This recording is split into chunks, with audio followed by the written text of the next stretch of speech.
Welcome to the final installment of our construction progress videos.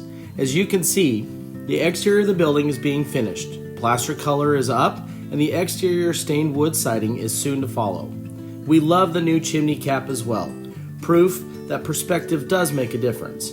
When this was on the ground, it was gigantic, over 12 feet long and about 2,000 pounds.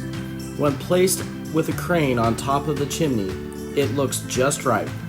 On the inside, extra care is being taken to level the floors, plaster and paint the walls, and prepare for the finishing touches. Flooring goes down next, while outside the building, our landscaping planters, walkways, and ramps are ready to be poured. Computers, dental equipment, furniture all come next, along with the new parking lot as the cherry on top. This process has truly been amazing to see come together. Our contractors at Dorman Construction have been amazing. I watched as the final plaster was troweled on the wall while listening to the painters priming the dried plaster behind them in a coordinated effort to get to the finish line. Our next video will be a 3D tour of the finished office. We are excited for our grand opening event on July 30th. Looking forward to seeing you.